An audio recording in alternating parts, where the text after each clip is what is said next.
Hello and welcome to the Lost Rewatch. It's continuing. We're about halfway through season 4. I have Caleb and Eric here to discuss. I thought, and I keep saying this all during season 4, another 2 great episodes. Mm-hmm. I would agree with that. I mean, sure. I don't know what you guys thought, but I know, Eric, you guys, well, you just both agreed with me, so I don't know what I'm saying, but well, anyway. We have the honor of discussing what I think is at least one of the most publicly rated best episodes of Lost. Mm-hmm. Yeah. Like of all time, this is the one that people go back to. I've probably watched The Constant the most in rewatches. I find myself gravitating towards it. But getting to watch The Constant and then also The Other Woman back to back really reminded me what season 4 is doing as a whole, and the fact that the show continued to grow and stuff. So there's some really interesting stuff in both episodes for the season, as well as being whether or not we agree that The Constant is sort of prime Lost, or even an episode that you can come in and leave without knowing what else is going on. I think for fans, it's probably one of the most rewatchable episodes.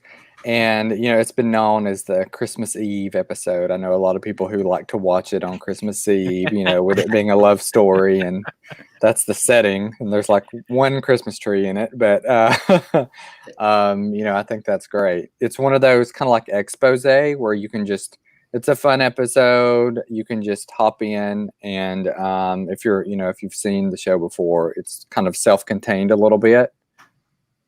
Yeah, should have been an episode that was on Lifetime. I love you, Penn. Great distance, this guy. But I don't think. I think the drama is real though, which I like. They play the drama as if it's really going to mean that Desmond's character will lose his mind. He'll just die if they don't solve it. So I think. On the most recent rewatch, I was definitely feeling a little bit like uncertain about whether or not I would still place The Constant as like the greatest Lost episode of all time. But that said, I think it's still really, really, really good.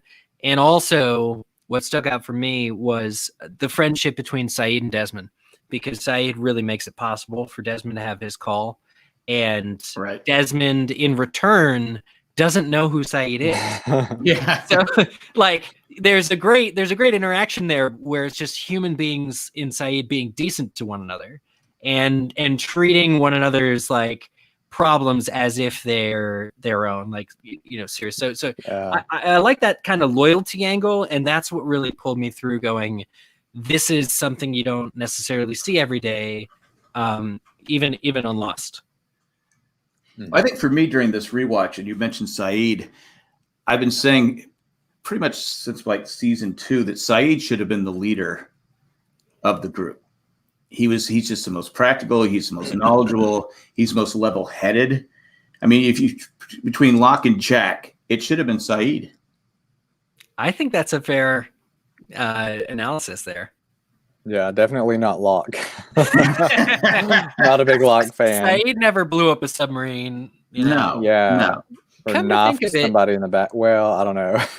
Well, come to think of it, though, does the island ever talk to Sayid? Does Sayid ever really seem to have any of those moments? Does he see the smoke monster? Does he? He heard the He heard the whispers. I know that. Okay. Because when he after he gets released from Rousseau, after he escapes Rousseau, he hears the whispers. In fact, I think that's the first time we hear the whispers, right? Is it? It could be. I don't know. I know they show up in these episodes, or at least the second one. Yeah. But yeah, Sayid. So for me, is absolutely an A-list character. Like he should have been. I think you're right. I think he should have been the leader, and for how competent he is. But if Sayid were the leader, the show would be 1 season long, and they'd figure out a way to figure everything out. Yeah, he's sort of an MVP. Ohio State in the chat says The Constant might be my favorite episode of the series. I felt like it was a thrilling movie. So it definitely had, because I hadn't seen this episode in like probably 3 or 4 years. So I was like, oh, that's right. Desmond forgets who everybody is. He forgets where he's at. He forgets all this different stuff. And it was like, not like watching, because once the scene happened, I was like, oh, that's right, that happens here, but I forgot how good it was. Yeah. Would I say it's my favorite episode of the series? Probably not.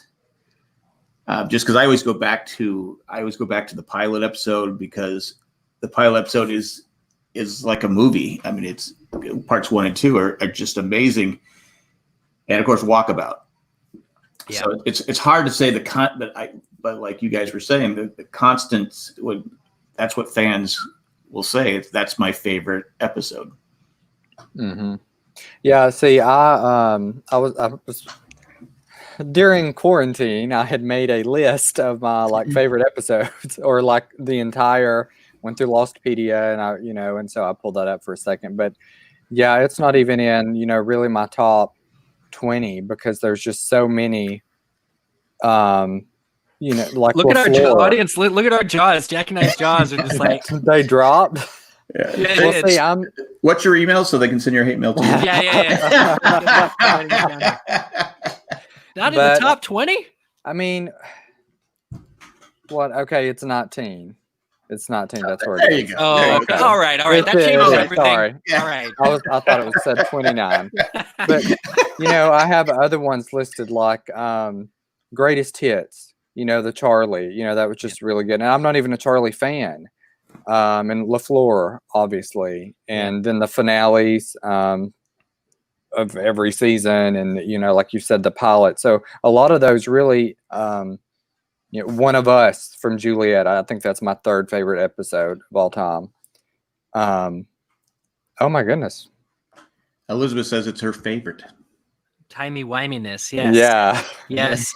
Well, that's honestly a huge part of it is time travel, and I think that's what makes it. Like people say, it's like a really good movie too, because it sets up a totally unique but separate conflict. Like it's a standalone episode in the sense that the conflict is introduced and resolved in 42 minutes. So it does a crazy amount of stuff in a short amount of time, but still hits a lot of emotional beats and still has some real fun time travel with like the timeline changing or not, or having Desmond to have to go back and change something so that something current day works. Like it's a real, I think, compelling story, and it actually does a lot to pay off the previous time travel stuff with Desmond, and actually Desmond's arc, his entire arc up to that point. We've known that he's had this woman in Penny like waiting for him. We've been waiting for them to make contact. We thought even at the end of season 3 that was going to happen, and it didn't. Only Charlie got to talk to her. So we feel like it's been coming for some time, Desmond and Penny finally making contact, and then it does. But also with Faraday, who's this totally new character, comes out of the blue, to give him such an important role in Desmond's backstory, or vice versa, having, especially with like, I'm thinking of the way it ends with Faraday and Desmond being like that little hint of Desmond Hume will be my constant. Right. Really sets up it has a cliffhanger ending, is I guess what I'm trying to say. Like it does a lot with time travel, but you get the sense that it also has introduced sort of a key element to the whole island mythos. Also, the last few episodes, it really started to explain why people couldn't find the island. Why, this plane crashes on an island. Well, how can they not be found? I mean, how, there was always questions about that, but now we're starting to get the answers why the island can't be found bit by bit. So, you have, it's starting to move. I think we've been talking about before, as the season is just really moving the story along at a rapid pace, which is, I think, why the episodes are so good. I think so. Mm-hmm. Yeah. And, this is also the season when the writer's strike, happened all those years ago, and, the reason why it's shortened and all that. But I do think the episode also did a great job of showing a flashback and giving more information with Faraday, because, he's kind of a mystery at this point, very intriguing character that you don't know much about. So, and why is his rat name Eloise? What kind of mommy issues do you have to name a rat that you're teaching to run a maze after your mother? your dear sweet mother. Like, what does that mean? What is that dynamic there? Plus, you're not upset it died. And he's been doing this experiment how many times? How many Eloises have there been? Now we don't know yet that his mom is Eloise Hawkins. We don't. Yes, We don't know that. That's correct. But that's very weird. Yeah.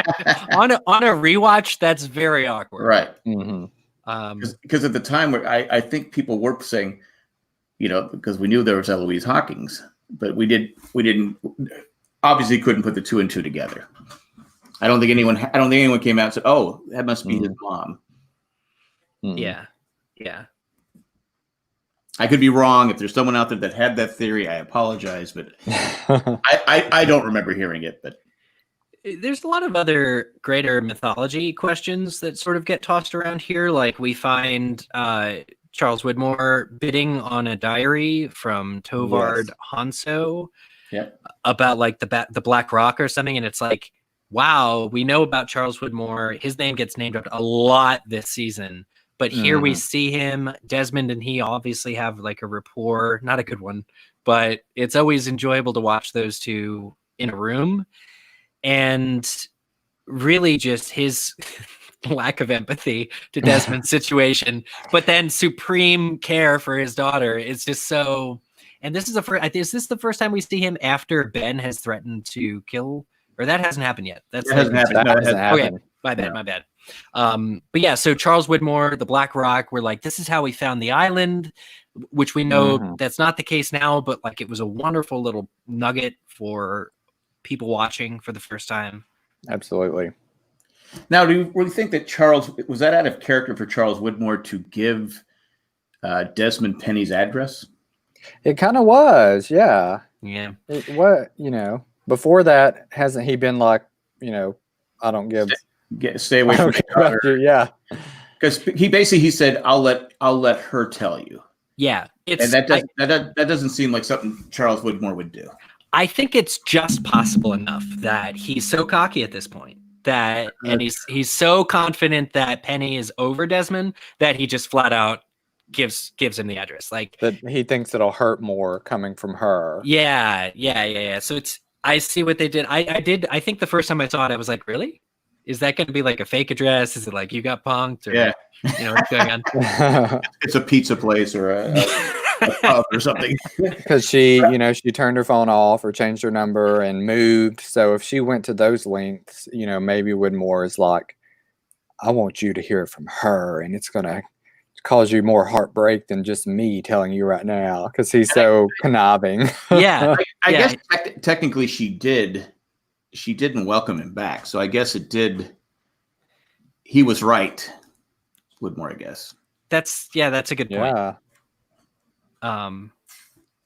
I just love the flashes though too. The sort of, and the idea that we get to witness this disorientation we've been hearing about. Like we see Minkowski, he dies in this episode, right? Like I think that, and I love Fisher Stevens. I love that guy so much. I want a whole series that's just Minkowski. But we see what it's doing, and the stakes are real. But the island, to your point, Jack, too, like the way it's protected through some sort of bubble in time, in consciousness. There's really weird elements that really go a long way to explaining sort of some of the fundamental questions about the island. But it's told in such a character way by having one of our characters suffer that disorientation. So I don't know. It's just a really clever way of having like, this is how to do a mythology episode that also like does so much work on any one particular character. Like it's the best of both worlds in a sense. I agree. We also get to meet Kimi. Yeah. He's going to be a big problem later. He doesn't seem as bad here, though, does he? He doesn't. He seems like jovial. He's like, he's like, okay. Well, he was mad at Frank. Why did you bring him here? All that stuff. But it wasn't like he wasn't on Island Kimi where he's just killing people. Yeah. He was like, "We'll take him down, your buddy, down to sick bay. I promise you that." I'm like, "Oh God, he's being nice. He's giving him his word." I'm like, "Oh yeah." God. I did like I think he knows he's probably the same thing that happened to I was going to say George McFly, but Mikowski. Why? I don't know why that was in my head, but Keamy probably knew it was the same thing going on with Desmond that was happening with Mikowski. So he wanted to get him isolated so he's not causing problems on deck, right? Yeah, I just got to rewatching season 4. I'm in the middle of season 5. I am actually on a rewatch right now, but Keamy, the best kept secret in season 4 of Lost is the fact that the freighter folk are not there to save the Losties. Like they had nothing to do with that they're there to really kill Ben or whatever. But that secret is kept from truly everybody, like successfully the whole time. Like, so Keamy really getting Saeed to calm down and we're going to look at your friend and all this stuff, like pretending that they care at all about them and don't in fact have orders to wipe everybody out is such a huge manipulation. But like everybody on the freighter is doing that constantly to the entire Losties for the entire season. Like even Faraday, who I love, is a huge asshole with this. He's not going to come out and say, we're not here to save you until Kate beats it out of him later. But it's just everybody keeps that secret really extraordinarily well. So from an audience perspective, you kind of trust Keamy at this point. You're like, okay, big brawn guy, but like he kind of helps Saeed out there in a moment. So it's like, what are you going to do? I did like in the very beginning the character interactions with Faraday, Charlotte, Juliet, and Jack. Because Charlotte's kind of been through the ringer already. She's been shot at, kidnapped, by Locke and all this, and so she just kind of had it with everybody. And then Jack and them have had it too. They're like, why? Where's the helicopter? They just took off. What's going on? And they should have landed by now. And then Faraday's like, we should tell him. And Charlotte's like, don't confuse anybody. And Juliet's over there like, well, Daniel, if you talk real slow, maybe we'll understand you. And I'm like, that's why you're my favorite. Oh, so Juliet is your favorite? Yeah. Oh, absolutely. Yeah. Oh, you're going to love the next time. That's great. Hold on. There. That's one of her. That's her season 4 outfit.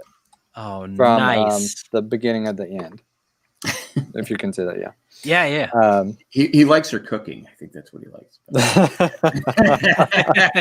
What does she just cook? Bread? Do we see her? Do we see her cook? She brings rolls, lots of rolls. Rolls, and then muffins. Oh yeah. Burnt my hand on my muffins. I got season 3 Juliet right there, but it's not her. I already noticed it. Since she's already there. She's barely in the corner of that. I have no Juliet here at all. So she's wearing the purple. I have to send you something. Eric, you were mentioning about Saeed. Now, do you think Saeed believed Keamy? I think Saeed is cautious, but I think he's not about to give up the game. Like Saeed is capable of seeing that there are multiple layers to everything. Right. I don't think you trust Keamy. He doesn't know Keamy. It's the whole thing. And you keep getting messages like, don't trust the captain, slipped under your door long enough. It's gonna put you on edge. I think Saeed understands pretty quickly that the freighter folk are not at all who they say they are, or even there for them. And I think as a result, at least in this episode, his arc is to save Desmond as best he can. Well, a couple episodes earlier, when he's talking to, was it Ben he was talking to? He says, yeah, I don't believe they're here to save us. So is the reason that Saeed goes there is to figure out the situation and to find out for sure. Because again, like I said about him being he would have been a great leader, is he doesn't react with emotions. He reacts with facts. And he's great at analyzing people and figuring people out. Yeah. Because he insists on going to the freighter. See, I was under the impression that they knew already that Faraday and them weren't there to rescue them, because, they already had that scene where Juliet was like tending to Frank and he was like, you weren't on that plane, were you? And once he finds that out, Miles comes running over and is like, where is he? And holds up the picture of Ben. And like, Jack was there, Saeed was there, I thought. Or somebody went to go get Charlotte and bring her back. But I thought somebody asked Faraday and he was like, let's just say, rescuing you and your people was not our primary objective. Yeah. Didn't he already say that? So they got to kind of know. They know something's not right. That's why they send Saeed, I guess. I think that's why Saeed's there to suss it out and get to the bottom of it. Which he's a perfect one to send. Yeah. And Miles is still being held at Locke's camp or whatever. The last we see Miles, he has a grenade in his mouth. Yeah. That's so over the top. Yeah. But that's Locke is wilding out, y'all. I did like that. We were talking about flashing back and forth. How he wakes up. He's on the helicopter. Then he wakes up. He's in the military. We're talking about Desmond, and then he doesn't remember. He gets in trouble by his. I'm gonna say drill sergeant. But he's not popular with his fellow soldiers. Yeah, well, I love the whole. I dreamt I was on a helicopter, and the guy goes, "At least it was a bloody military dream." Yeah, I no, it wasn't. yeah, it was. Yeah, but he still got push-ups and sit-ups in the rain, which irritates his fellow soldiers. It's nothing he can control, but they absolutely hate him. Yeah, I mean, he just. To me, it was your standard rivalry for the they have to set up a rivalry thing so that everybody is kind of horrible to each other, so that it spurs the development things. That's what it is. I've never been in the military, so I can't tell. But what I liked was this is finally him in the military. We've known Desmond was a military man, but the last time we saw him, he's at a monastery trying to escape another relationship. Then he gets into the Penny relationship. Then he goes to the army. And then, presumably, after the army, he leaves and learns how to sail and then gets trapped on the island for 3 years. I guess that's why I probably judge this episode too harshly, is because Desmond's always like, oh, well, I can't be with you because I got to go do something else. And he keeps on doing that. And I'm like, just stop it. I mean, there is a little bit of truth to Widmore's, coward comment, or lack of commitment rather, that Desmond's afraid of. And obviously that's his story and he gets over that. But, at the same time, it's like, okay, I'm going to leave this relationship and join a monastery. I'm going to leave this relationship and join the army. It's like, what's wrong? Yeah, but I think that he did truly love Penny. So I think that's right. He just had to have the guts to go through it. And it's hard when you got a powerful, your future father-in-law is a powerful man who can, who's basically telling you you're nothing, you're trash, you're not worthy of my daughter. And he put and I think Widmore knew. It's almost like when Ben is talking to Locke, he knows how to get in his head. Widmore knew how to get into Desmond's head, by saying you're not good enough for my daughter. And I don't think anybody wants to hear that, I mean, that you're not good enough for somebody. Yeah, but I mean, at the end of the day, it's, your relationship, and it doesn't matter who's saying what about it, I've got a lot of personal a lot of personal things in my life about that. You're right. I think it triggers Desmond to be like, "Don't tell me what I can't do," kind of a thing. Like even he has to independently reach the conclusion that he is not good enough for Penny, and then he'll freak out about it and like leave. Mm-hmm. But for somebody else to tell him, he just And like you're saying, Penny, it didn't matter what her dad thought. Penny loved Desmond.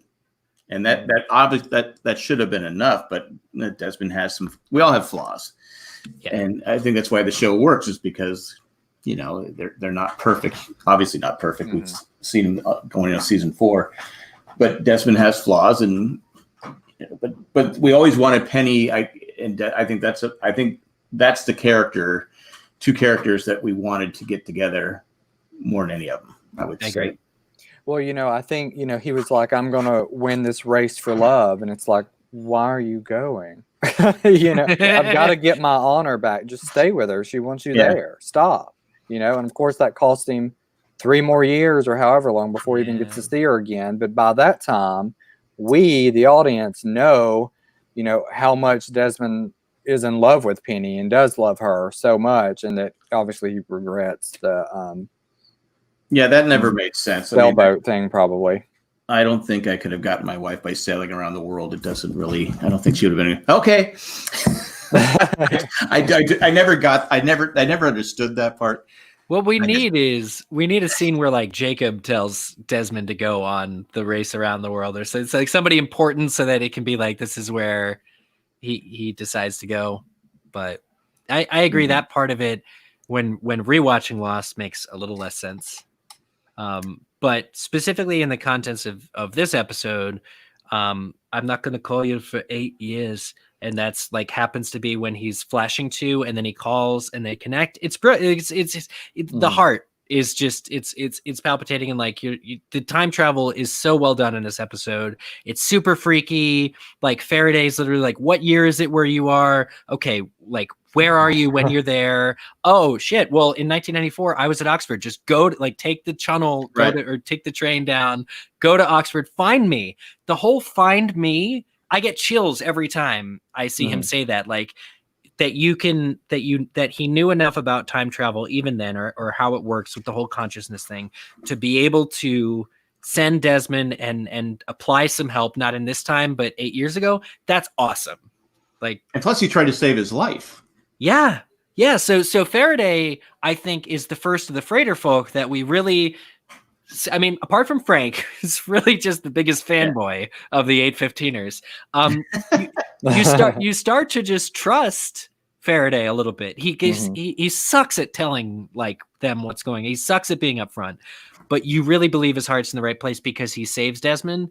And there again, this episode really just sets up that Faraday and Desmond are interconnected, which comes later as well. That there's more to it.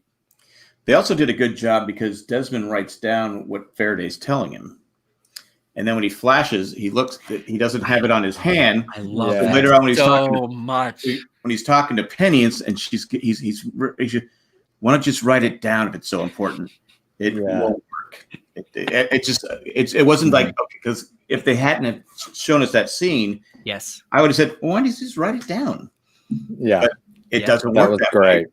So I thought that was perfect. That was great writing because it wasn't one of those, because a lot of TV shows would have gone, just left us. Well, why didn't you write it down? Oh, because he didn't have a pen or something. It would have been some stupid, but this was so this episode was so well thought out that they were one step ahead of us. Yeah. The visual cue like shows you, well, that's why it doesn't work. Cause it wouldn't be written down in this time. Yeah. He has to remember the number when he flashes back to the freighter. So they can call Penny.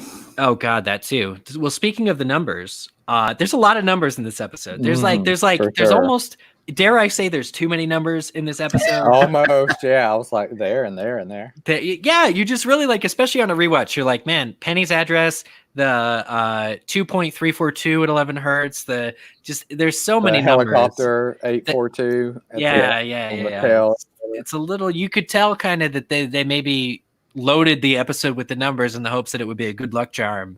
Congrats, writers, you did it. Like, this episode is consistently rated one of the best by everybody, but like, it's just so funny to look back and go, oh, couldn't they have chosen another number? There's like 6 other numbers that aren't used.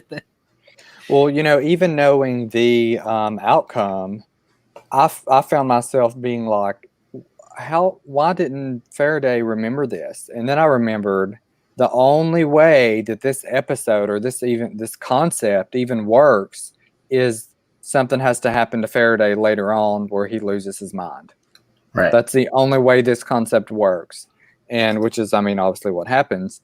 But and you see that with like the cards, with Charlotte and him flipping them over. It's not this episode, but she's trying to get him to, at the time we're like, what are they doing? Why can he not remember 3 simple cards? And she's like, 1 out of 3 ain't bad or whatever.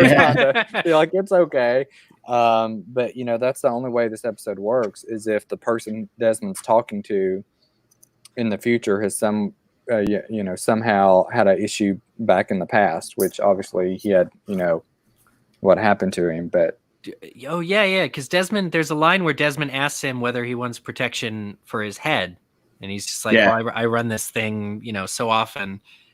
Not a big concern. Yeah. And then with the confirmed dead episode, he's crying at the, seeing the plane crash, but he doesn't know why he is. Because he probably does. I was going to say he doesn't remember. It's kind of out there, but he doesn't remember completely that he remembered. I mean, all this whole thing. But no, it's just a great episode. Go ahead. I'm sorry. Oh, that's pretty much what I was going to say. Oh, okay. Yeah. Just that part about Faraday and Jeremy Davies and Ian Cusick were phenomenal. Well, great episode. I mean, it was just Faraday. I mean, Jeremy Davies adding him to the cast was a. Yeah. I think I said before I didn't think I was going to like him because I didn't like him in Saving Private Ryan. Oh. I didn't like because he let that one guy die. So it always bothers me. It would always I go, come on, Daniel, you're the one that wanted to keep not Daniel, whatever his name was on this on the thing. Yeah. But he was such a great.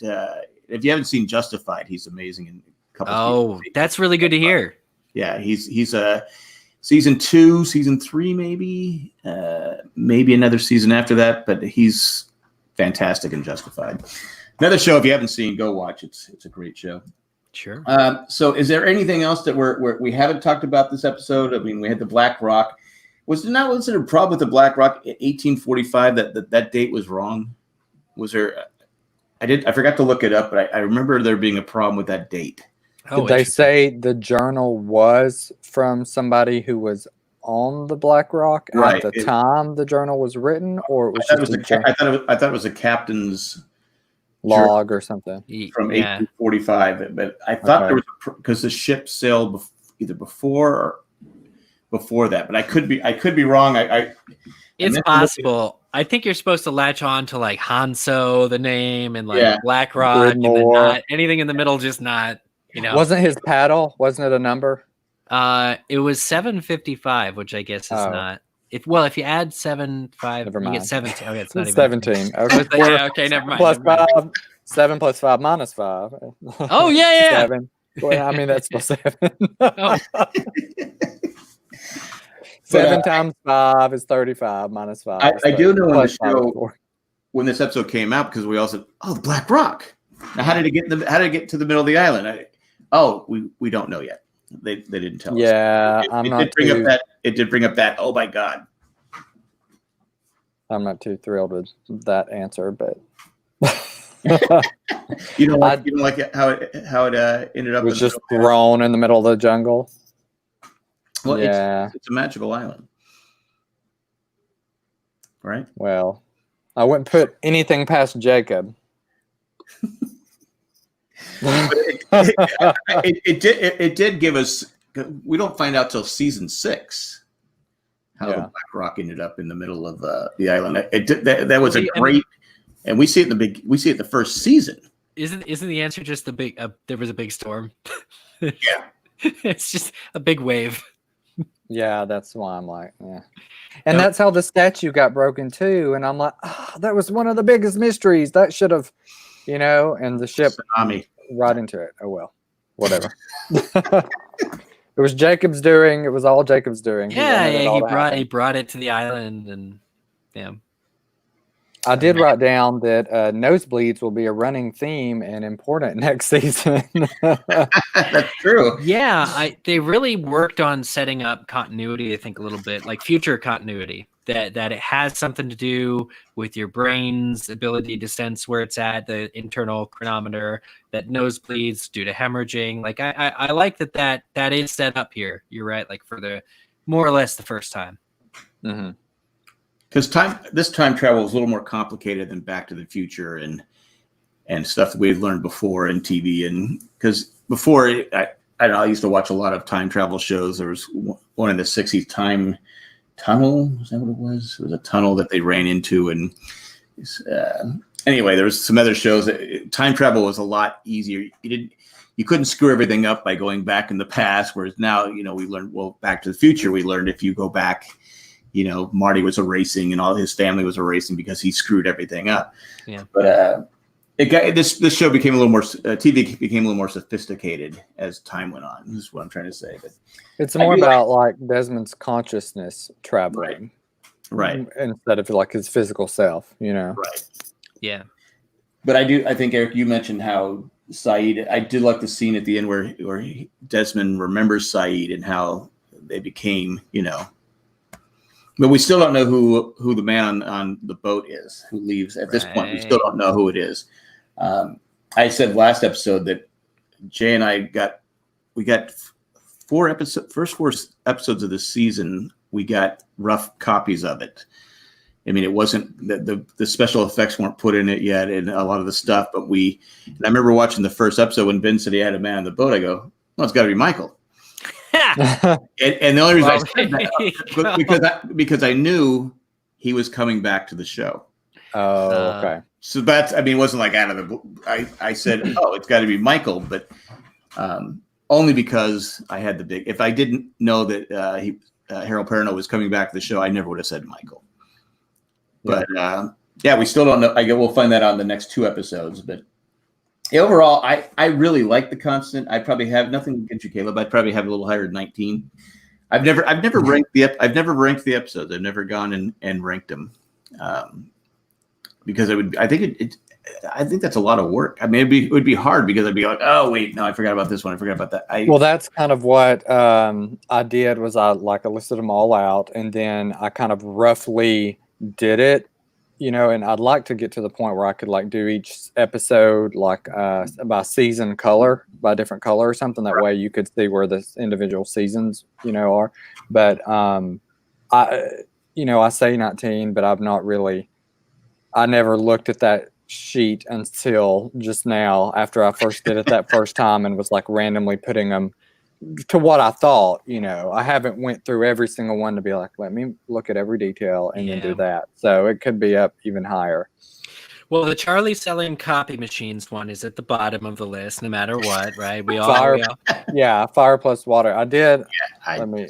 So, I'll read those off real quick. Fire plus water, the long con, recon, adrift, further instructions, sundown, cabin fever. Those are just I bottom. I wanted Cabin Fever to be amazing, and I was just a little let down by it. Oh, for sure. Yeah, that's coming up. But yeah. Anyway, but I'd probably put The Constant in my top 5. I think it's definitely with it, just for how much I've rewatched it, for the character moments, because Desmond's my favorite character. So this is his big. Here's what he does, everything he can to make contact, to save his own sanity. Yeah. Mm-hmm. And my favorite character is Kate, but I'm kidding. Okay. So Born to Run, and all the Oceanic 6 with Kate episodes. Give me a Kate flashback and I'm happy. I can watch those I'm kidding. It's funny. Almost every time I'm on here, I have in my notes Kate has screwed something up again. But this episode, The Constant, she didn't, because she wasn't there. No. So that's probably why it's everybody's favorite. Well, I'm not a Kate hater. I don't hate Kate, but I thought she got a bum deal by the writers. I think they screwed her over. Well, just like Saeed. He's underwritten. There's not enough to do with Saeed, I think. Right. I do actually like Kate. I do like Born to Run. But I have kind of I'm weird. I guess I'm really sentimental. I had a best friend growing up in elementary school, and she passed away in my senior year of high school. But we were younger, and we would have done the same thing that Kate and Tom had done with the time capsule and the recordings and the airplane and things like that. And so that really kind of hit home for me in a different way. And it was she kind of got a taste of what it would be like to settle down after all those years. And she didn't mean to get him killed. And of course, she's going to live with that guilt forever, which is why she always goes to try to find that plane. Now, that one where she's at the bank robbing it, I don't care about that. But I feel like the Born to Run explained the plane, which is why I'll have that higher. But yeah, I got you. Anyway. Well, I think no one character has completely perfect run of flashbacks episodes. For sure. I think that's that we could just say that. Yeah, I think that's a good point. Even Locke had that one where he's on the weed farm. Yeah. Oh God. I like that one. Instructions. I don't hate it, but it's not one of my favorites. Yeah, no, I got you. And this next one is the weakest of the 3 Juliet ones for sure, I think. Really? I think there's a case for that. I think that was how I felt before rewatching it for sure. I'm like, I don't even remember this one. What's going on here? I remember because I remember she was sleeping with Goodwin. Good one. One of Us is like incredible. Like I said, my third favorite, like absolutely incredible.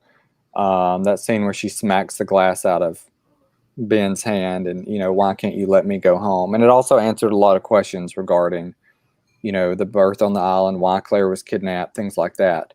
And then Not in Portland, that was like your first introduction to her and her sister. And this one is more of, I think it wanted to fake you out there at the beginning because you're trying to figure out who the Oceanic Six are. And at first you're like, have they like given her a different name? Because you don't know yet who the Oceanic Six are. Right. And the opener really makes you think she's off the island. Next, we just know Saeed, Hurley, Kate, and Jack. And Aaron. And Aaron shouldn't count as the 6th. Like, so there's some argument there whether or not there's actually like 2 left to go. But I honestly didn't even realize Aaron was one of the 6. Like in Eggtown, how Kate was like, "Hey, Aaron," at the end. I didn't think that he was like part of the 6 at all. Like it took. When's the Jen and Son episode next? The next episode, yeah. I think it took till that episode where it's revealed for me to be like, wait, 1, 2, 3, 4, 5, 6. So are they counting Aaron? And I was still expecting like another reveal, but then I realized that it was Aaron. Yeah. Well, they did a good job on that too. I know we're getting off topic. Sorry. This is we can go any direction we want. But I think they did a great job. Talked about it first couple of the episodes before that the Aaron was such a shock. I don't think. Again, I forget what I said earlier. No one knew it was there's no way anyone could have known. I can't remember what I was saying, but no one knew that when Kate said, "I got to go get back to him," or when she said, "I have a baby," we're like going, "Well, it must be Sawyer's baby," because they say. And then when they said Aaron, well, how the hell did she have Aaron? And so that it still doesn't make sense. No. Claire running off into the forest, Jason. They unfortunately, I think they mishandled all the kids on the show, like Aaron, Walt, just like they didn't necessarily have a plan. Right. At least that's how it came out, kind of. But I know theory-wise, it was good for podcasting and blogs and fans because we all probably assumed it was going to be Sawyer. Oh yeah. Mm-hmm. He says, "I got to get back to him." That's absolutely to Jack, and Jack's like, "I understand." And that's season 3, and then you got to sit there and go. And then as Kate's getting out of she's home free. She's got parole for 10 years or whatever is the deal she made. Jack says he doesn't want to be around the baby.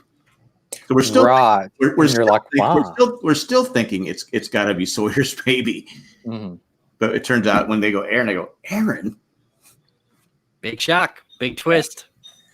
Anyway, we started talking about the other woman. Yes, I don't think I dislike. Well, I'm not saying that you dislike it, but I like all of Juliet's backstories. I thought this was another good episode. Mm-hmm. I just she's not my favorite character. I wouldn't go that far, but I like her character a lot. So anyway,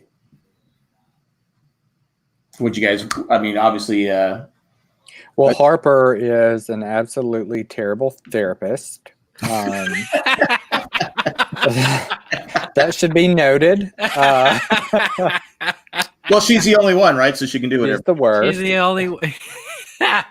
I saw on Lostpedia that her diploma or certification or whatever in the on her wall, it said Hanzo Foundation on the bottom. I'm like, yeah, you ain't. Mm-mm. Yeah, you're not a real. Well, she's put there to antagonize Juliet, make Juliet feel very uncomfortable.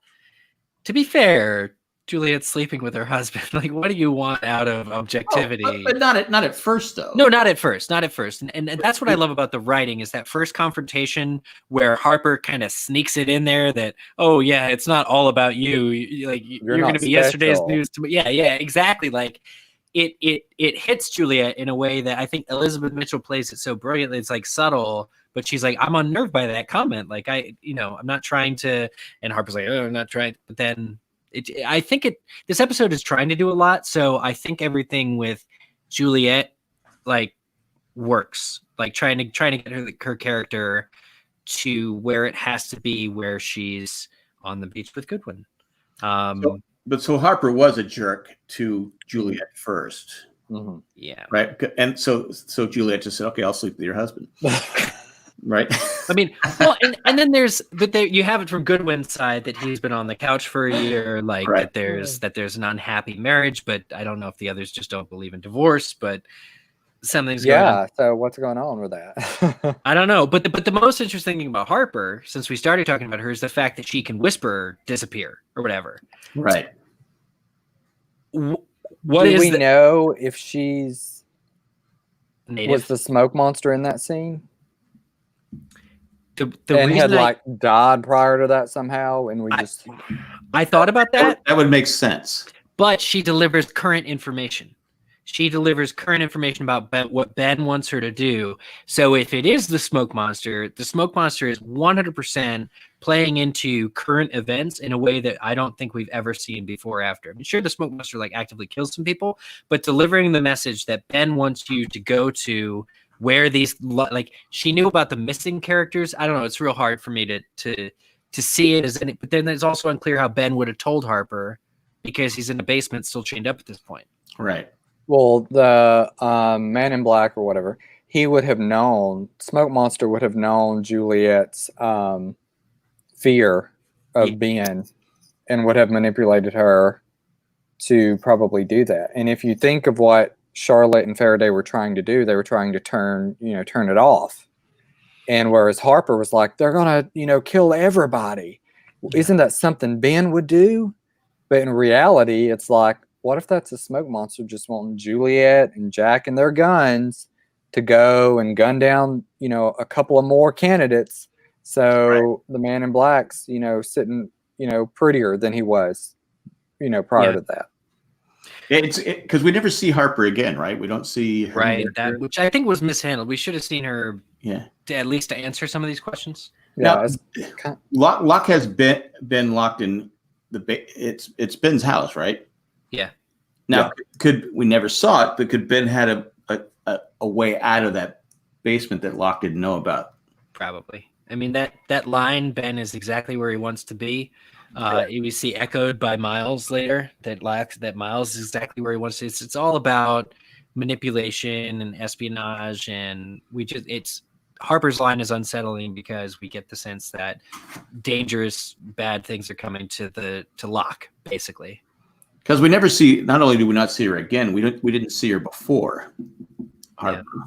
So, like you were saying, Caleb, she could have died, and that could have been the smoke monster. How Isabel died during the raid on the camp in the season 3 finale, and So the sheriff. It's one of those questions we're never going to get because we just don't know.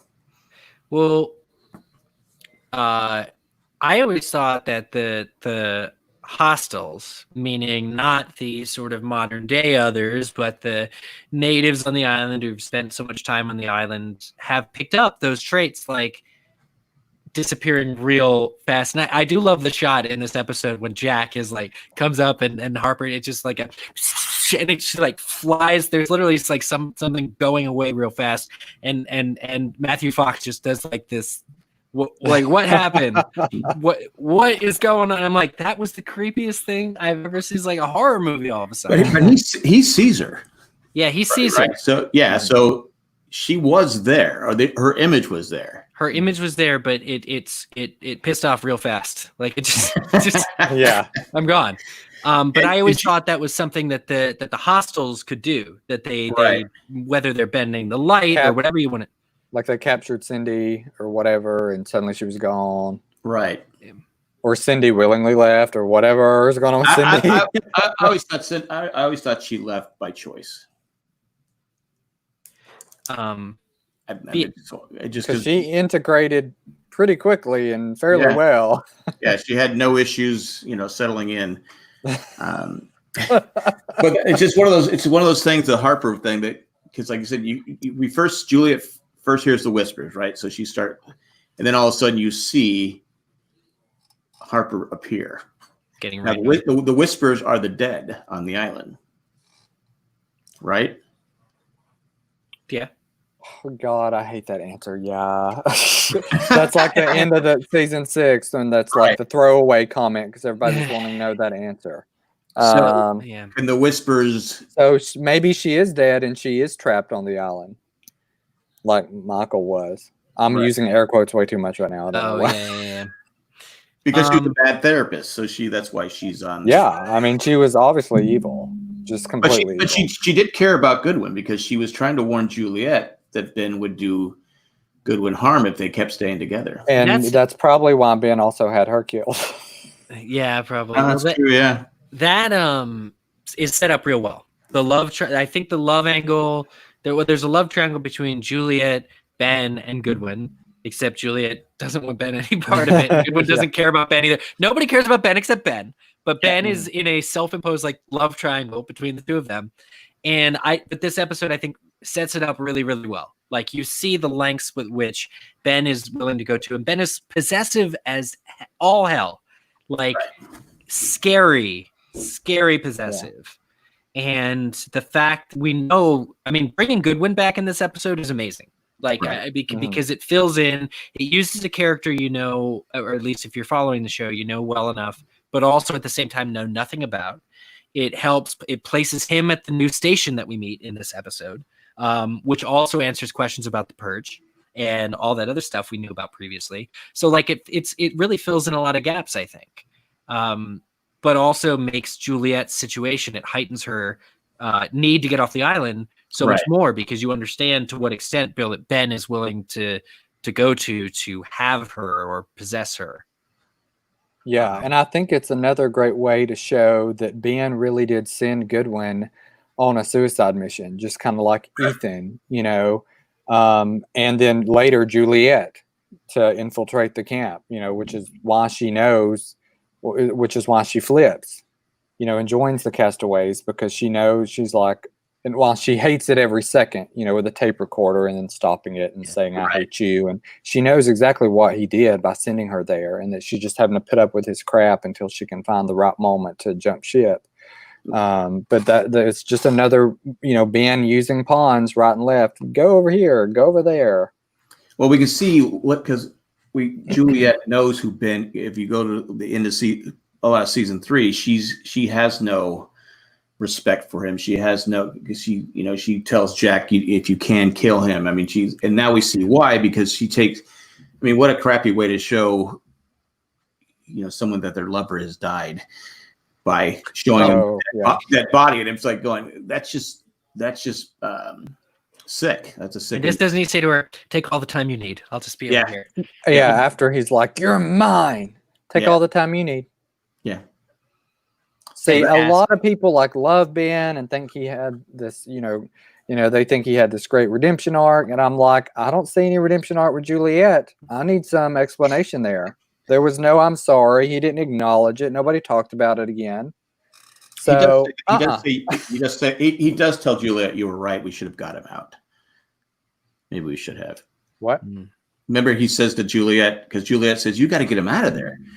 He says, well, he's working on a mission. There's this Analysia that he thinks is, and he might be getting a little too close to her. I don't know.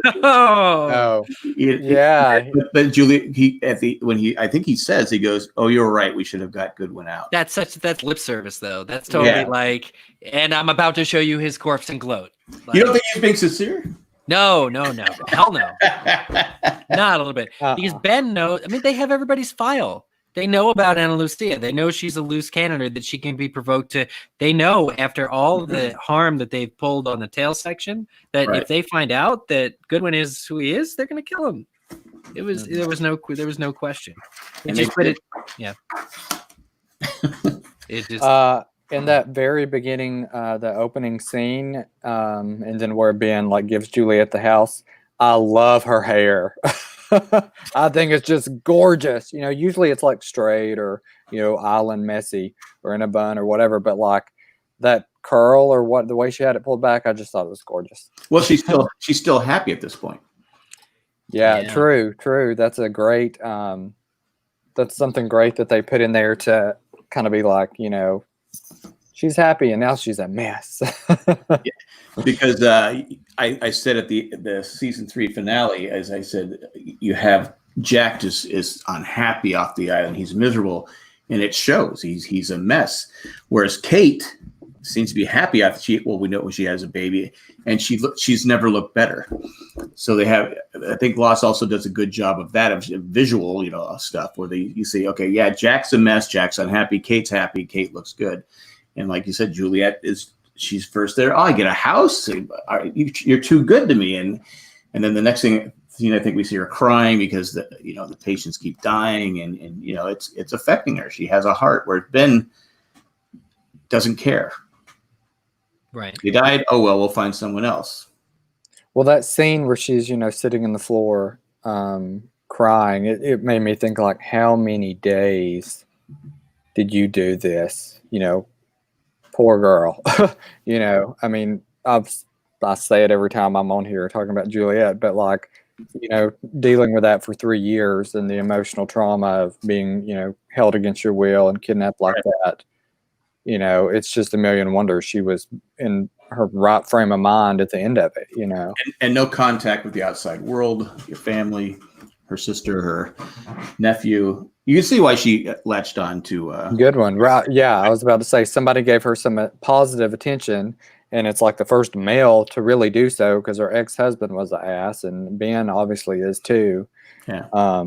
So. And she likes egg salad sandwiches, right? So that's what. What's not to love? Yes. Why? Because Ben's so smart, he figures it out right away. And he goes, Goodwin walks in, Juliet. Oh, Ben. Yeah. You want a sandwich?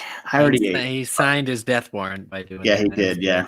But Harper was also like, like you said, she wanted to protect Goodwin from Ben, and she was like, I saw you.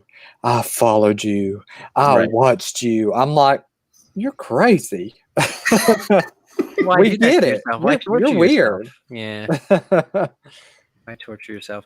I gotta tell, if I can levy, switching gears just a little bit, if I can levy a complaint against this episode, what I have trouble with most with this episode is that following the trend of some recent previous episodes, they introduce a whole new Dharma station, and it's gone by that. It's never like just for one episode. Right. So enter 77, the Flame, a hugely important, station to the goings on to the island. It's one and done. The Looking Glass. That's Locke's fault. I know it's Locke's fault, but I'm saying with the Looking Glass, you meet it, it floods. Right. And now the Tempest, you're here, and they do what they need to do to render Gessner, and then it's gone. And this is such a huge difference between spending an entire season in the Hatch. Right. Such a huge difference. So the third time they do this now with the Tempest, I'm bored. I'm blank. They're like, oh, there's another station. Who cares? You're not like you're not gonna sell this to me because the writers, maybe it's due to the strike, they can't take the time to develop it. You're never gonna see the station anyway in more than one angle. It's that one overhead shot, and it's like that's the whole station, whatever.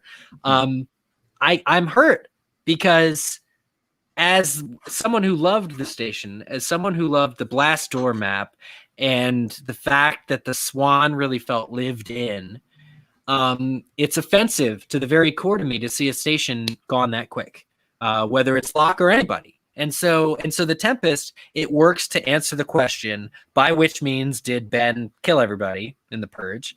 And that's about it. Like, it's a chemical station. Great. Yeah. That's a great point. I never really thought about that, but you're Which, right. At the beginning, Goodwin talks about, or Juliet says, I know a chemical burn when I see one, because he lies about it. So Goodwin, obviously, I think that's how Harper or Man in Black, whoever you want to think it is, kind of got to Juliet, because she was like, they're going to the Tempest. And that would have been history for her, because she would have known that, oh, Goodwin used to work there. And Juliet may have had more insight about it than other people, obviously, but other stations maybe. Yeah, and they constantly vacillate between power station, chemical plant. They call it both things like half amount of the time. And you're like, well, is it in fact powering the other stations? Because that's pretty cool. Then if it is, I'd love to see another episode there. But also, why is there no one maintaining that? I mean, power goes out all the, like, if you have to run a generator and make sure whatever it's running off of, is it running off the chemicals? Are they creating like a chemical reaction that's causing the power? Like, that's another great point. Unanswered questions. So I guess I hate most, and it's not necessarily the fault of this episode, but that the Tempest doesn't come back and Jack doesn't ask a single damn question. He says, I trust her. Talking about Juliet. Jack has his chance to go in and ask all the questions and figure everything out. He said, nah, you go ahead. Well, Kate goes in, and I had an issue with Kate in this episode because, surprise. Well, when she's talking with Faraday and Charlotte, she doesn't know Charlotte, right? She's never met Charlotte. Am I correct? And she said Faraday and some woman. Yeah, Charlotte was with Locke, because that's where she fell on the island or whatever. Right. And she knows that there's trust issues going on here. So she wants to look in Faraday's bag, and she turns her back on Charlotte.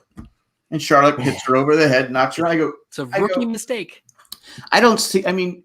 Kate has made some mistakes on the island, but now we're saying she's well, now we're saying she's stupid. Okay. And I don't think that's true to her character. I wouldn't disagree. So I think you're right. She's more suspicious than that, and she should have known better. She would have probably. What I would have done is I would have pulled the bag back to where, picked it up and kept my eyes on the people. And I'm not even I was never on the island. But well, she had already seen the gas mask. That's the problem. Like, Kate wanted to make a show of pulling out the gas mask and go, what's this? Yeah. She already saw the gas mask. She knows who they are. She recognized them. Just say, hey. And then I don't think it's necessarily that believable why Faraday and Charlotte don't just tell Kate, like, hey, we're going to stop the gas. Are they really worried about Ben having spies, like, to that extent? Well, that's true. That is a good point, because they know that Ben's capable of anything. And here's Kate, she's been wishy-washy, and she's not been with Jack and with Faraday and Charlotte and Juliet this whole time. She's been with the other camp. And they saw how Locke treated Charlotte. So of course they're to assume Kate's doing something. And they know Locke killed her. So that's a good point. But they know Kate's backstory. They know that she's a criminal. So that could have been trust issues there. Also, that part doesn't bother me. It's the part that all right, Kate's stupid. She's got her back turned. And I remember watching the first time. Go, okay, when does Charlotte hit her over the head? Boom, knocks her out. Yeah, and she bounces back from a concussion. Great, I'll just say that. I like how Juliet's like, I don't have time for this. Yeah, I don't have time for this stupid Jack and Kate stuff that always happens. I'm gonna go. Yeah, I'm gonna go actually fix the problem here. I'll get the water. Boom. Yeah. I knew when she left even the first time I saw it, I was like, yeah, she's not going to get water. She's going to go take care of business. Now did Juliet make a mistake by having her back turned to where Charlotte could attack her? She knew that Charlotte had to be there. That fight is so ridiculous. Like, how is Charlotte that strong? Because it's been proven that Juliet is, she's flipping Kate over and landing her on her back and all this other stuff. And Charlotte's obviously had some type of training, because they were both kind of, going at it. Yeah, I think if we're going by characters, like you're saying, there's no way Charlotte should have been able to last that long with Juliet. Yeah, I mean, obviously Juliet did, be the one who had the gun pointed at her, but it took a while to get there. I mean, nobody wants to be blown up by nobody wants to be chemical burned or gassed out of the island. So the fact that even Daniel and Charlotte go off secretly to do this is suspect. I like that the story being told is supposed to be nuanced, right? Because like Jin takes some flack from not saying anything, but he saw them move up, and he's like, "You said they were friends." Like, Right. Yeah. we just trust each other, and there's something to be said where there's like a gullibility or there's a nuance there where not every character can be trusted the same way that you trust everybody else. Sure, but it just feels very manufactured. This sense of urgency.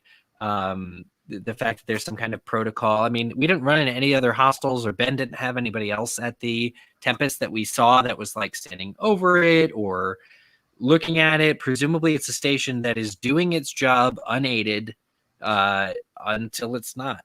And then I don't know, I hate that we see it so short. We don't know anything else about it. Do we even ever go back to the Arrow?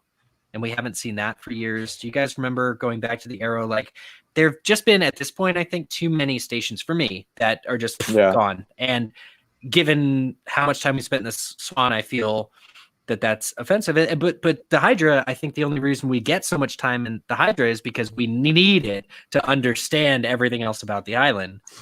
But everything else is just treated, I think, as a little bit more throwaway. And so this episode falls flat for me because it's not like it's introducing anything that really matters. And you couple that with the conflict on the present day conflict being unnecessary because they could just talk it out, and then you ultimately have a blah episode, but with like a good flashback.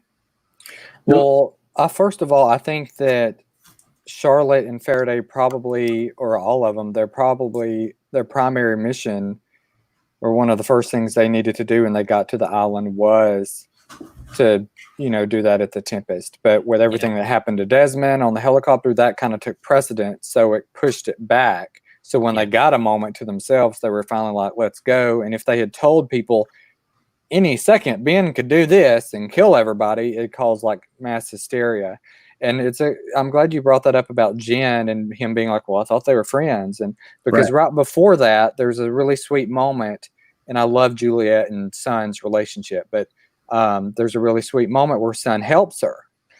And, in the very next episode, Sun does a complete 180 and flips and is like, we got to go to Locke's camp. We can't be here, And so I think that that's part of the mistrust of the Faraday and the Charlotte, thing where they went off, and, Jen being like, well, we thought, who can we trust anymore? Which is still not a valid reason. I feel like Sun was being stupid trying to go to Locke's camp after everything she saw him do. But anyway, it does, that mistrust does come back, I got you, Eric. You were bringing up all the hatches, and I started thinking, why was the medical hatch so far away from everything? Where Juliet did the ultrasound? Yeah, I mean, why would it be so far away? Because it's close to the Losties camp, but that's at the other end of the island from the barracks. So why isn't the medical station closer to where the most people are huddled? Right. I never thought about that till you were going on about the hatches. I go, that point. Yeah. Why is it? Because they, because that would always bother me too. Is because Kate and Kate's is it Kate's son and Kate, Claire and Rousseau. Rousseau find the medical hatch, but they don't tell Jack. What I wonder if they built it later because of like the incident happened, so they built it a lot closer to the Swan for that reason. No, maybe that could. They probably had. I mean, I'm sure since day one they had doctors on the island, but they didn't need the medical station until much later in the progression of events, maybe.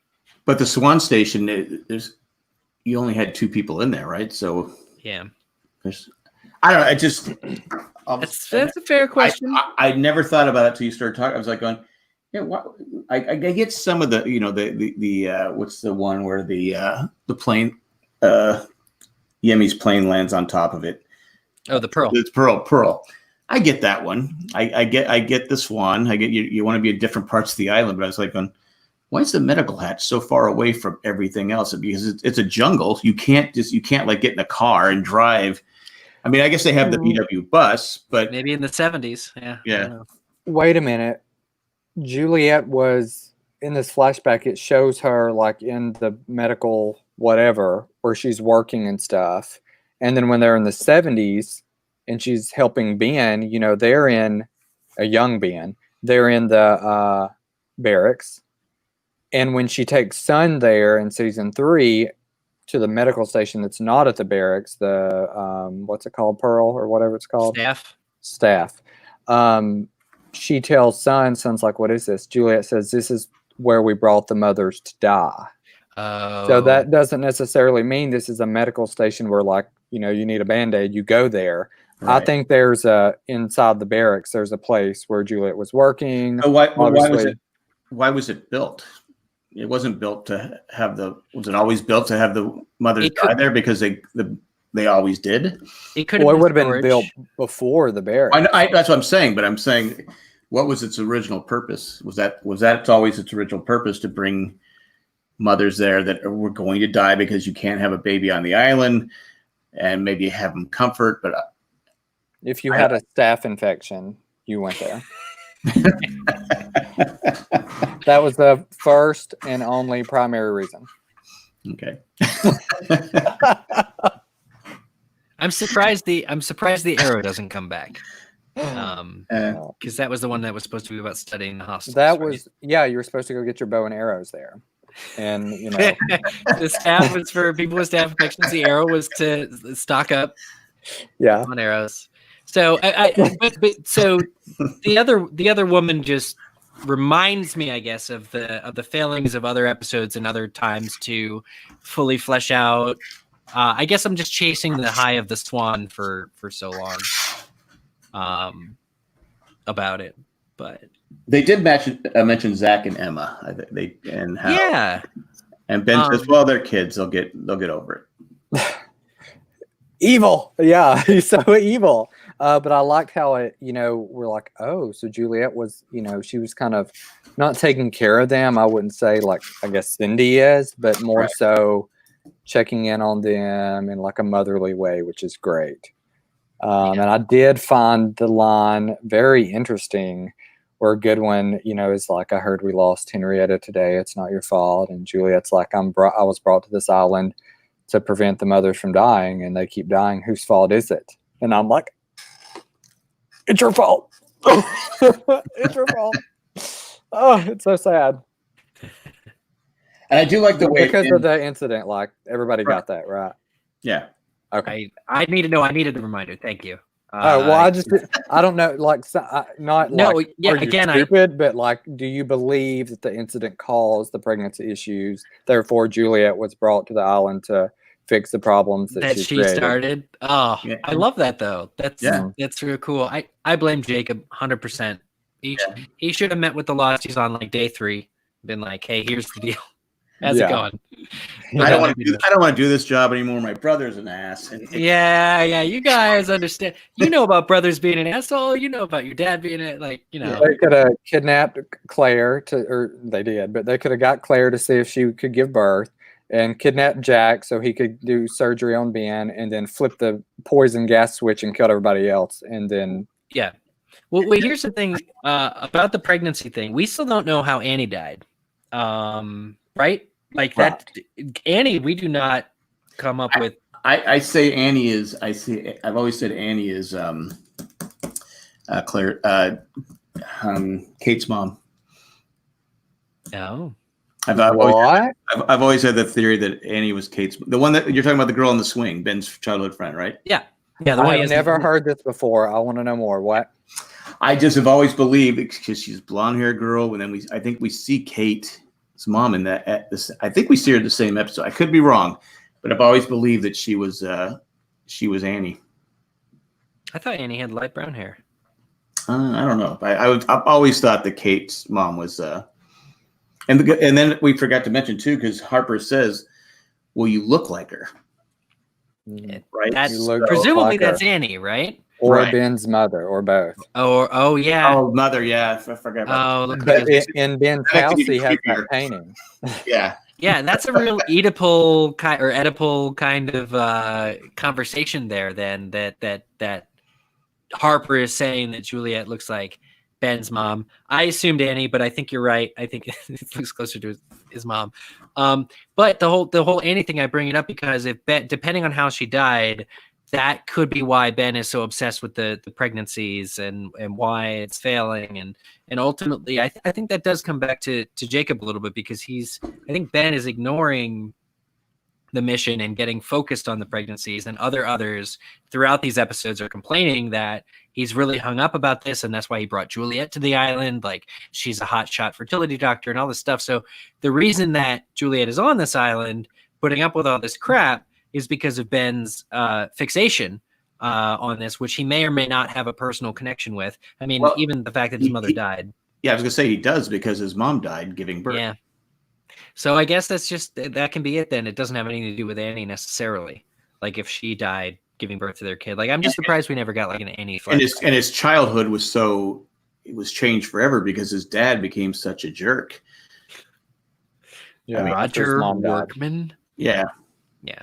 So it's interesting to talk about, like, Juliet, like what brings her on this island, but she makes all the right choices in terms of allegiance. I think once she realized how deeply she's being manipulated, even just the dinner scene where she thinks it's a group and it's just Ben. Yeah.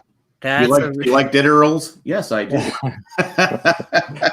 I like the scene once again early on in the rain when there are several good lines here. She said it's very stressful being an other, which is really quotable. That's great.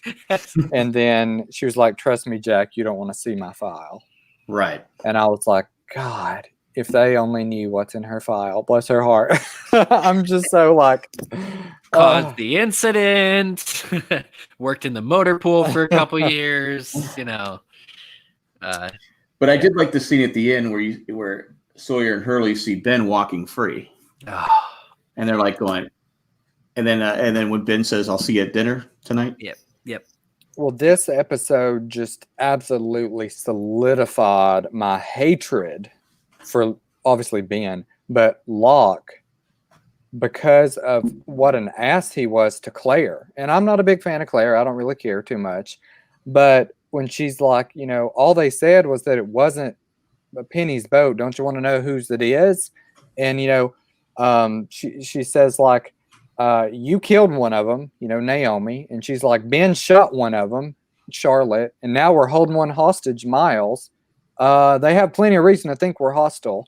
And Locke's like, I'm in charge. I'm going to do what I want to. I'm like, you're a murderer. Shut up. And then he lets Ben manipulate him further by saying, the questions start. They start second guessing, and that's how it's. I don't envy you, John. Yeah. Like, there's a great line though by Ben. I forgot when John brings him the rabbit. He goes, "It didn't have a number on it, did it?" Yeah, that's great. What? Doesn't Locke give him $1? Yes. To get him started. He's why is he carrying $1? He's at 100 days on this island. Does Locke not know about the secret room that has all the cash in it? I guess. Did Saeed close it back up? I mean, I didn't. Yeah. I don't remember. I was trying to remember that scene. I go because 3.2 million would be no problem for Ben to raise. Right. I do love the interaction though, where Locke reveals that he knows about the $3.2 million, and here's your first $1 to get you started. Like that was while Ben was still in captivity, but at the end of the episode, he's on top again. So you're just like, this guy is real slippery. Well, because he's got Locke. That's why Locke is not a leader. He's just Locke. I mean, I'm sorry, but all he was just manipulated the whole show. I mean, he just fell for everything. Yep. And it ended up costing him his soul, I feel like. I mean, he was so willing to do whatever it took, in his mind, because he thought it was a special place, that he killed Naomi, and we never really saw her do anything bad, did we? No. Even in her flashback with like Miles and some like at Hoth that episode. I mean, she's just a researcher wanting to go to the island. She's gathering up a team. I mean, she's fine. Plus Locke. I mean, I guess Ben knows that he Locke. He's such a what am I trying to say here? His dad steals his kidney, yet he's gullible. It's not enough for him to distrust his dad. His dad is able to push him out a window. Yeah, it just this guy just doesn't have the chops. He doesn't have the chops to be the leader, and that's he has some cool action hero moments. Yeah, even throwing the knife in, and I'm like, what? Oh, that's Yeah. it takes some skill, but he's ultimately at the end gullible, and like what they say in the pot farm episode, he's amenable for coercion. right. It's like like he's not a man of convictions until he is, but his convictions are so rooted in what other people want him to think or believe or feel. And you mentioned Caleb, how he basically sells Kate. Well, he does tell Kate, but he tells Claire, "No, I'm in charge." It's because when we see Nikki and Paulo episode where he says anyone can go. He goes, "This is different. This isn't Jack running it. Anyone can go." So he's completely flipped. Yeah. To where he's worse than Jack. And he makes Kate leave. That's why she's returning back to camp or whatever, which she shouldn't have ever went with him anyway, but whatever. No. Well, she wanted to know if they knew about her. Knew her, who she was. Yeah. Which makes sense. But Locke has gotten so close to what he's always wanted, which is a purpose, that it's no longer, like you said, it's no longer the everybody can join thing. It's the I'm so close to finally getting what I want that it's got to be my way or the highway. Right. But even in a couple, just a few episodes from now, Ben's gonna like pop open the piano bench and just get a shotgun right out there or whatever, and it's like, Locke, you were never in control. Ben could have pulled out that gun any second and shot you again. Didn't he check the piano bench? Everybody knows there's a shotgun in the piano bench. That's first to look for a gun. So it's interesting, but as far as Juliet episodes go, and I like the additional sort of, well, they couldn't do this episode in season 2 with Ana Lucia and Goodwin and all that the first time because Ben wasn't even in the picture yet. And we had to believe that Ben was maybe just an unlucky SOB in a hot air balloon. So being able to bring Goodwin back 2 years later, to the show and have Ben be the mastermind behind it all, we're just re-solidifying. It's like they're dotting their I's, they're looping back around and just being like, yeah, this is what happened. But I think it works. I think everything in the flashbacks I think really works. And Harper does, when Ben sends Goodwin off, Harper looks at Juliet like, you just killed him. Yep. But she could kill Ben, maybe? I don't know. Everybody would be better off if Ben died. But they think that he uses the Jacob thing over everybody's head. Yeah, he does. Even though later, like, it transpires he's never heard or seen Jacob. Right. But Yeah, that's what I was going to say is, like, he's always like, who are we to question who's on the list and who's not on the list? And Jacob told me this. I'm like, Jacob's not telling you anything. Jacob says, what about you? That's what Jacob says to you.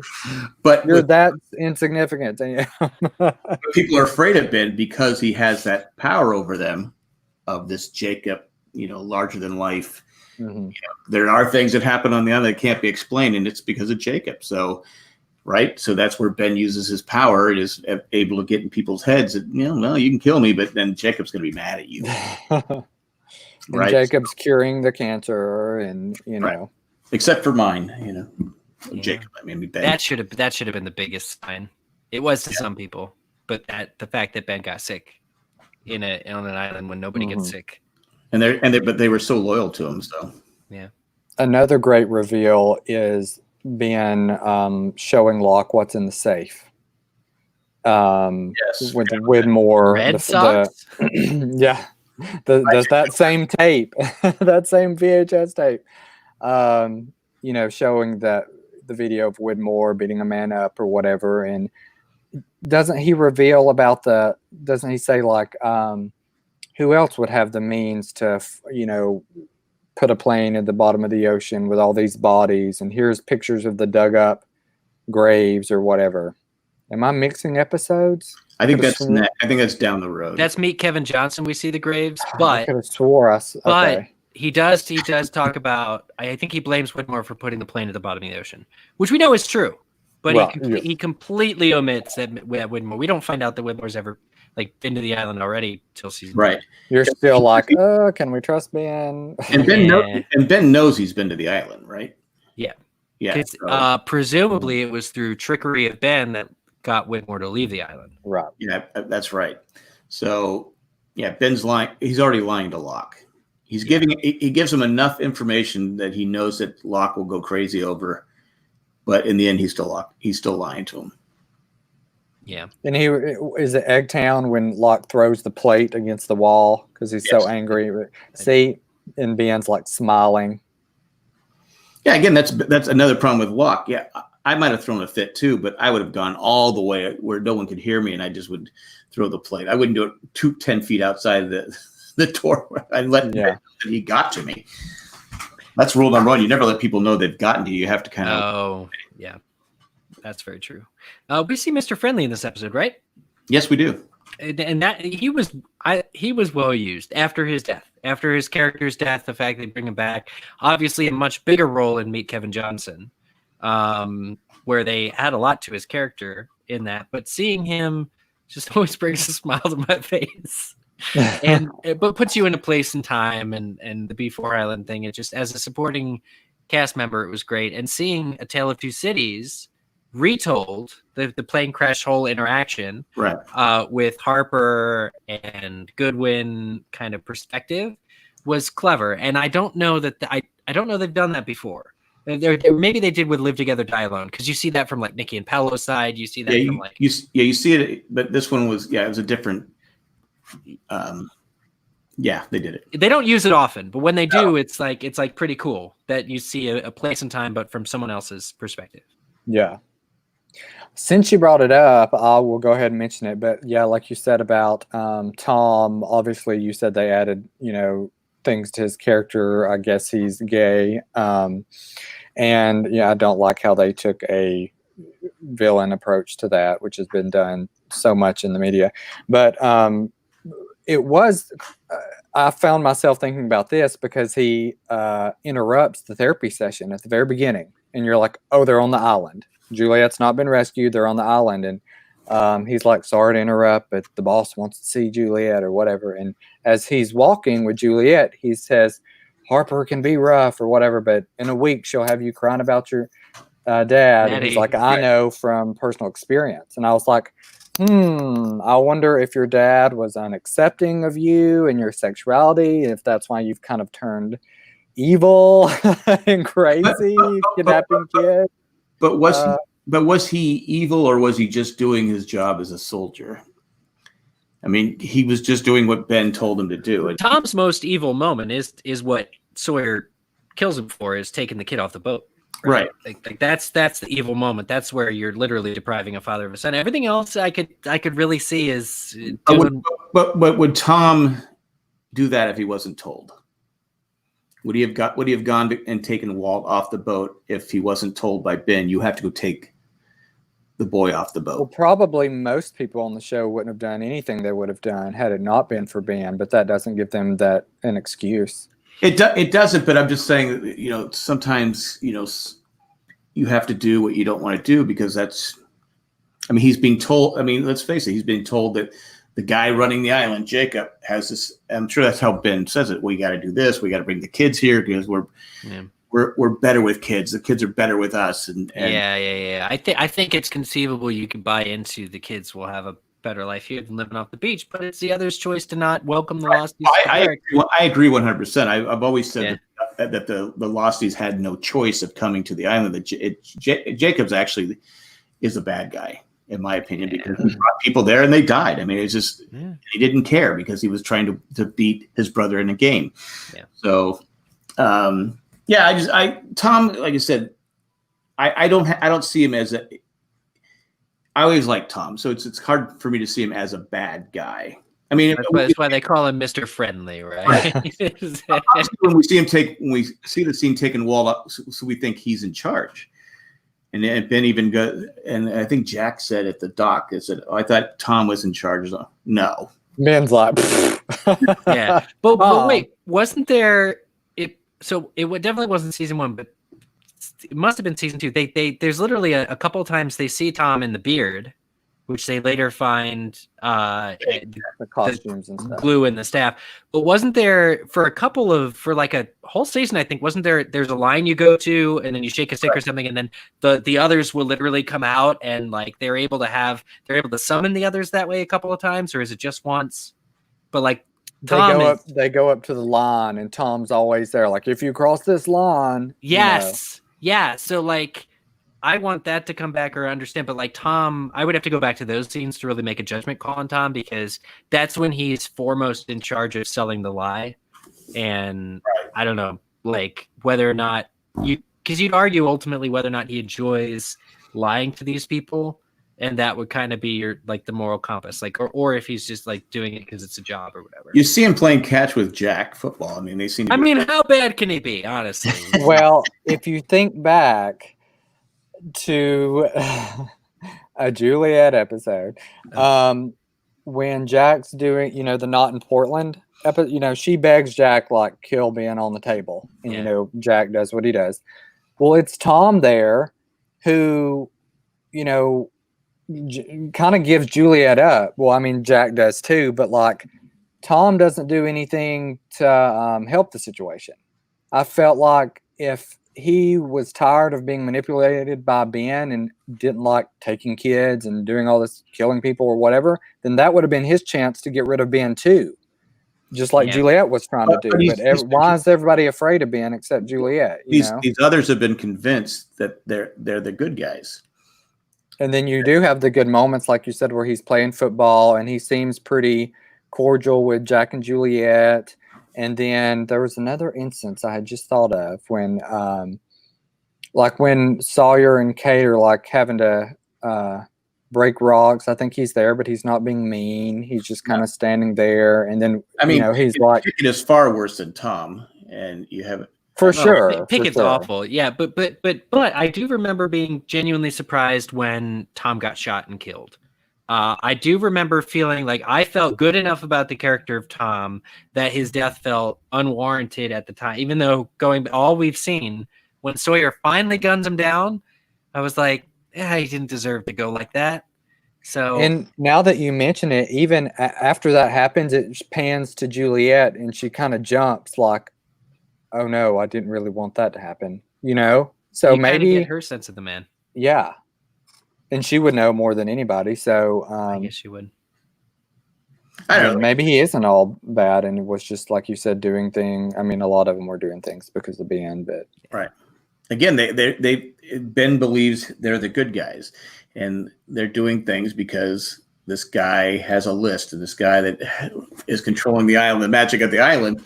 And these people have drank the Kool-Aid. They believe it. So I was about to say, but how, like, over the years, thousands of years, how many times has religion been used negatively, and followers think that they are doing the right thing, even though their acts are completely heinous and evil? We see it done over and over. 100%. The only thing I'd add to that, though, is in this world, you can point a fully loaded gun at somebody's head, pull the trigger, and nothing happens.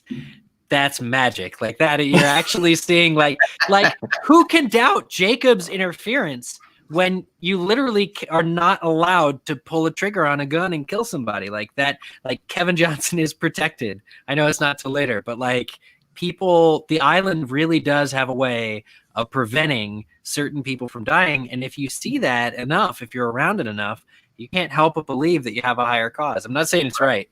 No, but it's just the way it works. And also, if you really want to see Tom Friendly as a bad guy, watch Justified. Oh gosh, he's and he's not a nice guy. Dan Faraday's on Justified. Mr. Friendly's on Justified. Mm-hmm.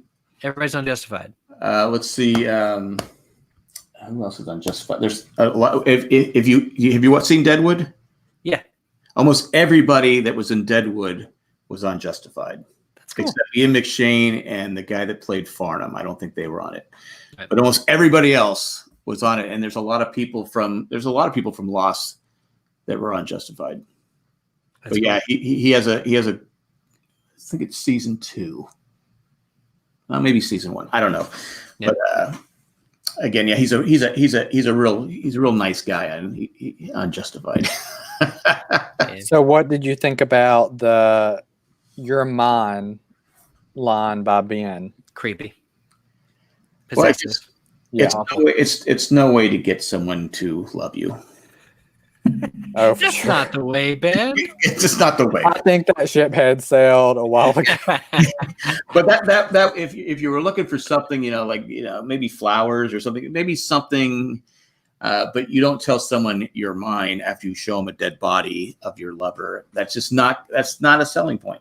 And Yeah, of course, Ben doesn't really know how to love, right? Right. I mean, we don't know how we don't know what happened with Annie past the swings, right? I think he loved. Yeah, obviously as a kid, Annie. I would say that he loved Alex to an extent, but I mean, when it's based off of a kidnapping, and Yeah. it's hard to be like. It's almost like reverse Stockholm syndrome. I don't know. Like you kidnapped her and now you love her, but she doesn't really know the truth. No. It's a possessive love. It's based on deception. Yeah, if it's based on deception, manipulation, then it's not. That's all he knows. It's all he knows how to do. Yeah. So maybe Sage shouldn't have shot him. Yeah. That's why he doesn't go in the church. He needs to learn how to love. Well, he can go there, but Michael still is a whisper on the island. Like I said earlier, that makes no sense. Another one of those. I feel like fans were like, "We want answers," and they were like, "Okay, here's what the whispers are," and it's like, I'd rather just not know. Even so, how does Ben have a chance to go into the church? But for Michael, and of course, Michael did some bad things, but who was worse, Ben or Michael? It's not even close. Yeah, I mean, Ben killed a ton of people, and I think I was doing a podcast with somebody, and we were talking about the Two for the Road episode where Michael goes back and he kills Anna Lucia and then Libby. Right. And I posed the question, if you're trying to save a loved one, how many innocent people would you kill? And I think somebody was like, however many, it doesn't matter. And I was like, there's no way. I would not save a loved one of mine if I had to kill one innocent person. It just doesn't work like that. It's a tough question because you have, but it's like if one of my children had been, or my grandkids, it's like, okay, what would I do to get them back? It's like, I've never killed anybody before. So I can't say I would go kill somebody because I don't know. I've never done it. But would you kill an innocent person knowing that they were innocent, I would have figured out a different way to do it. Yeah, for sure. I think we really all want to believe that. And I think in terms of Michael's character, which I know there's a lot coming up to it, but killing Libby was an accident. Obviously, he was surprised. Still had a gun. I don't know if it excuses anything. He still absolutely did kill her. And having her ghosts still haunt him sometimes is pretty badass. But I think they do the Michael character dirty. But like, Hurley said, he said, you still would have shot her though. And Michael was kind of like, yeah. I mean, he didn't answer, but he didn't know. So because Libby saw the whole thing. So yeah, he would have had to kill, and then he just leaves her there to suffer, basically. But can we say though? Again, I've said this about Anna Lucia. I've said this about other people. You're under such. I mean, being on that island and being crashed on a plane and everything he went through. Before he even got to the island, his what's her name? Keeping not Sarah. What's her name? Susan, who's probably one of the worst I think she's one of the worst people on the show. She kept Walt from Michael, and you finally get Walt back after all those years, and it's not easy, and you're on an island with polar bears, and there's other people trying to kill you, and you're in a situation you've never been in before. Could have been just stress that got to him, and he just said, okay, I got to do whatever it is. I need to get my son back. To whatever it takes, I got to get my son back. Yeah. It's not. Yeah, It's not a normal situation. It's not like I've been sitting here at home all day long. And then, right, yeah. I mean, I've said that about Ana Lucia, how she had nobody to talk to and all this different stuff, and she was trying to save these people's lives. Yeah. And they kept dying and dying and dying. So it just it's an interesting. Like I said, I would hope I wouldn't. We all hope, but yeah. It's also weird that Michael ends up being a whisper because he did come back to the island to help people in terms of his redemption. So if Ana Lucia's redemption is I can't do this anymore and hands the gun to Michael, and if that's all it took for her, then him coming all the way back to the island knowing that he was probably going to die, then why was that not enough for him? Who makes these rules? Yeah, the island? I mean, the rules suck. Kate killed somebody. She killed her dad. She's well, that was warranted. There's a lot of people have killed on the island. Yeah. Again, I point to Ben. How does But Ben killed Jacob. He killed God. And he still gets to go in the church. There are no rules. I agree with you guys that Michael got a raw deal.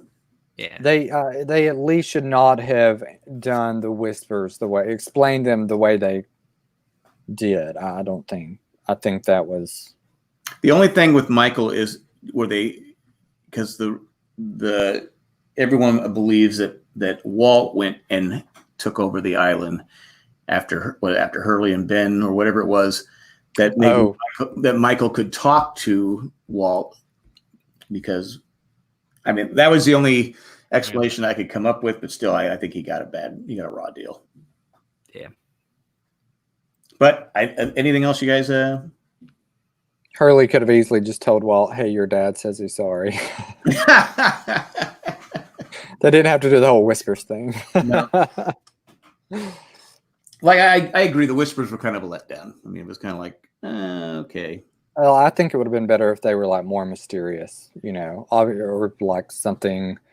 Maybe they were whispers from all the people that the smoke monster had killed before, but that doesn't mean they're stuck on the island and can't get off, or The craziest thing for me was just those websites like the Fuselage and stuff had all those recordings. They got the whispers and they figured out what they were saying. And play them backwards. But weren't they half of them or some of them were backwards? And they were actual phrases that were current day commentary on the characters going through what they were going through. His dad was a drunk or whatever. It's just whispered while Jack is whoa, nuts. Yeah. It's one of those things where I think the internet ruined payoff. It's just our ability to figure out what was going on was just too great. Just think how bad it'd be now. Awful. With technology being even better than it was 10. How long ago that episode? Well, but does anybody care enough now? I think with binging shows, especially one like this one with every episode ending in a cliffhanger, you just keep pressing play and you don't have time to look up what the whispers are. You want to know now, so you just watch 3 more episodes and find out. You know what I mean? That's true, yeah. Which do you think it adds or takes away from the Lost experience? I think both. Why can't both be true? Because when I just recently binged season 4 was I gained a lot of appreciation for overall structure, because season 4 narratively is still doing really, really interesting things with each of its flashes. They're still innovating in such huge ways. So, but when I'm watching it even week to week, I was so caught up in something or other that I couldn't appreciate another cliffhanger, But as a package set that you can watch real quick, I gained a lot more appreciation for the fact that it was still a production of TV, I think. I look back, I'm glad it wasn't on Netflix. Well, Netflix wasn't around, I guess, but I did want, when like you said, a cliffhanger, it'd be like I said, with the season 3 cliffhanger to season 4, it was 9-month wait. It's this is ridiculous, because I think it didn't come back till February, because they started airing the show in February instead of the fall. I don't know how many weeks of a break that they took, but I remember people being really irritated because the last episode before the break was the Meet Kevin Johnson, and it ends on the cliffhanger of Alex, I'm Ben's daughter or whatever. Right, that's true. But nothing really happened that episode to move the plot forward in terms of the current day. I mean, you found out, Michael's on the boat or whatever, but you didn't see any of the main characters really, and it was like, Rousseau and people were getting killed that shouldn't have been killed that early, and then you had to wait like another month to find out, and everybody was like, why would that be that? Yeah, but it's like we got to lighten the paychecks, the budget, We got to start killing people off. Yeah. You're right. I would say this though before we go, is that I've said this 100 times, that what Lost did best was build a community, and it's still today. I mean, it's still a wonderful community, and I think that's what it did best.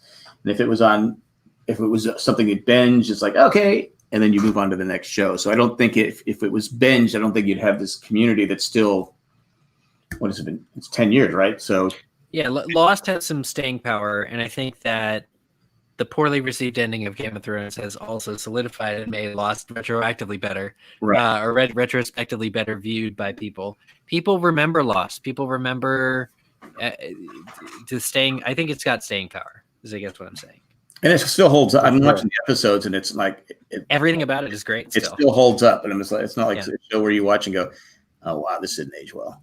Yeah, apart from I was trying to think, like, is there anything here that's like problematic or anybody saying anything? And I couldn't really, obviously there's maybe something 6 seasons worth, down the line that we may figure out. But just off the top of my head, I can't really think of a storyline.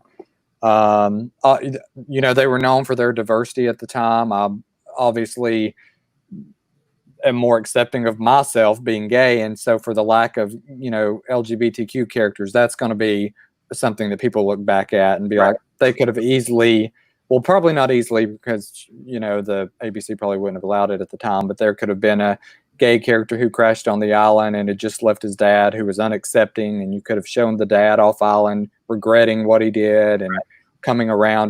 There could have been a really good scene like that, or a character, and that wasn't incorporated in the show really. But other than that, in terms of like, the last time I was on here, you said something about something was like sexist. You're like, I found that to be pretty sexist. Yeah, what was it? I do remember it, but I just can't remember. What was the episodes you guys did? Oh, God, I don't know. Was it the episode where you were like, I thought you liked this episode, and I was like, no, I don't. It's because it didn't have Juliet in it. Yeah, I gave you I was out of. You gave me the wrong episodes. Yeah. But I still like. I mean, I liked them. I have so many different notebooks. I'm not sure. Well, I've said the same thing about Cheers. If you watch Cheers, and I love Cheers, but how they treat Rebecca, it would not fly today. I mean, there's no way. But. Let me look real quick because that's going to drive me crazy. Okay. But Eric, you started a new podcast? I did. I just started. I started a podcast. I've been kicking around the idea of starting a podcast. It's called Thank You for Spieling. It's just about talking at length with friends, other podcasters. I'm interested in getting people on. I want to just talk about some new stuff.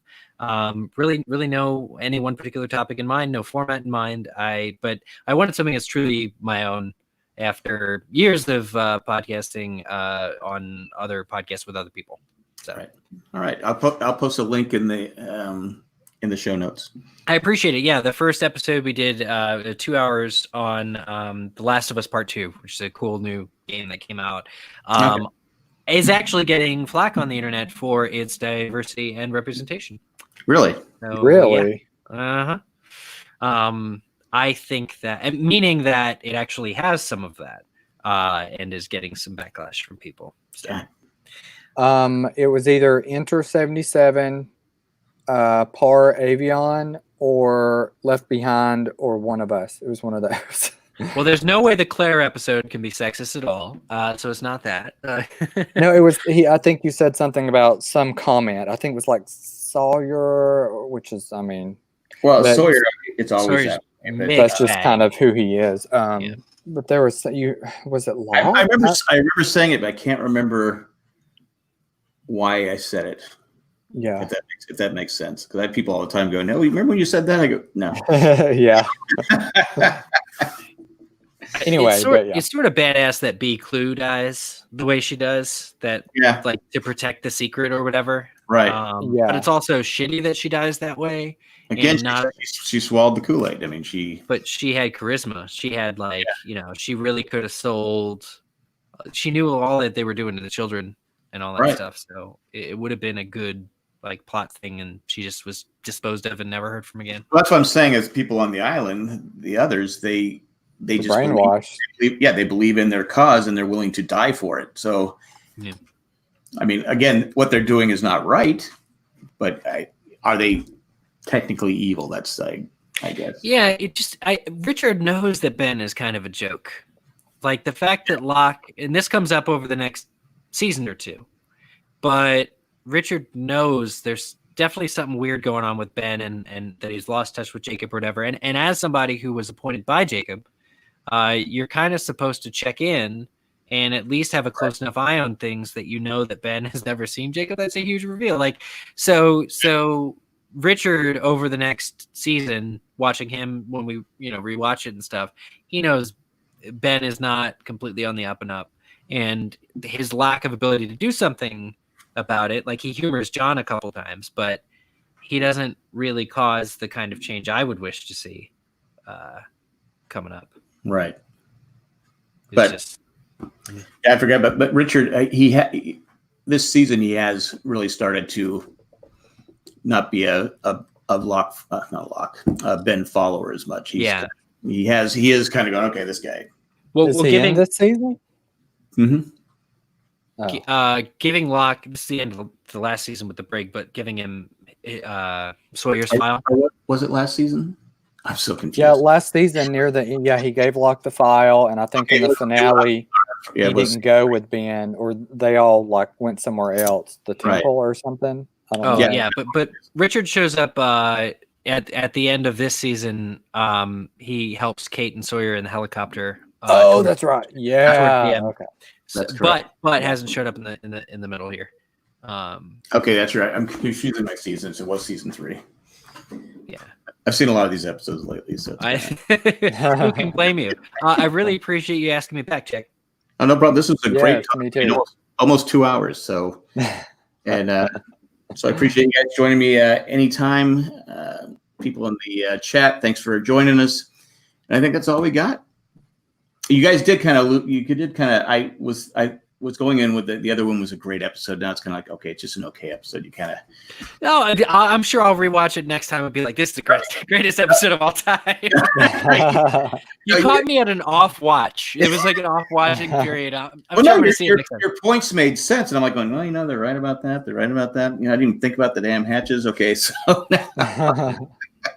I think, I obviously think it's the weakest of the 3 Juliet episodes. One of us being first, and then Not in Portland being second. But but I wouldn't rank it anywhere as bad as Fire Plus Water. No. Things like that. If anything, it's in the middle of the 120 whatever episodes. It's in the 60-ish. So probably not for me, but maybe for most people. I don't know. Because you're a big Juliet. Yeah. All right, guys, that's it. We're out. Okay. Thank you again for having us on very here. much. Oh, thanks.